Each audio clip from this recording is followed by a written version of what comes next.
Old pension scheme. Old pension scheme क्या थी?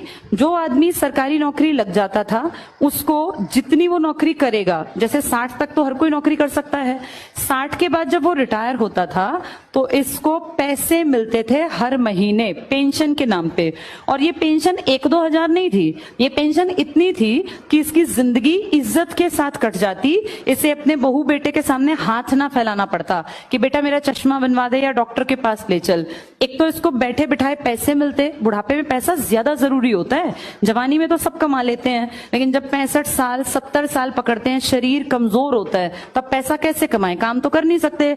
तब बच्चों को बोझ लगते हैं माँ बाप, चाहे माँ बाप ने कितना ही कुछ भी करके खिलाया हो तब बोझ लगने लगते हैं। ये ह्यूमन नेचर है, इसीलिए अपना पैसा होना बहुत जरूरी है। अगर पैसा होगा तो आदमी ठाट से बैठ के खाएगा। और आदमी जो पेंशन वाले थे ना, इनको सिर्फ पेंशन नहीं, इनको इसके साथ साथ हेल्थ के ऊपर भी सरकार एक श्योरिटी बना के देती थी कि आपको या आपकी वाइफ को, बच्चों को नहीं। बच्चे 21 साल के बाद कवर नहीं होते। किसी का बेटा अगर 22 साल का है तो फिर वो पेंशन वाले लोग जो है ना, ये इसका इलाज नहीं करा सकते, उसके लिए पैसे देने पड़ेंगे, अपना कमा खा। उसके बच्चों को थोड़ी ना सरकार खींचती जाएगी। लेकिन वो जो भी आदमी है और जो उसकी वाइफ है, इन दोनों का सारा मेडिकल का खर्चा सरकार उठाती थी। अगर ध्यान से देखा जाए तो ये बहुत जरूरी और बहुत अच्छी बात थी।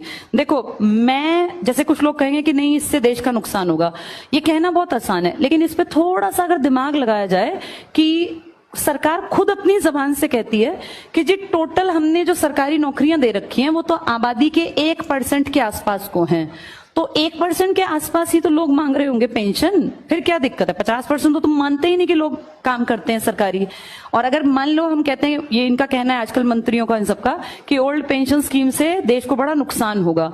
तुम जो इतने खर्चे करते हो फालतू के, इतने गबन करते हो, इससे नुकसान नहीं होता। और अगर नुकसान होता है तो हमारे एमएलएज को, हमारे एमपीज को, हमारे CM, PM, president of India, vice president of India, इन सबको क्यों मिल रही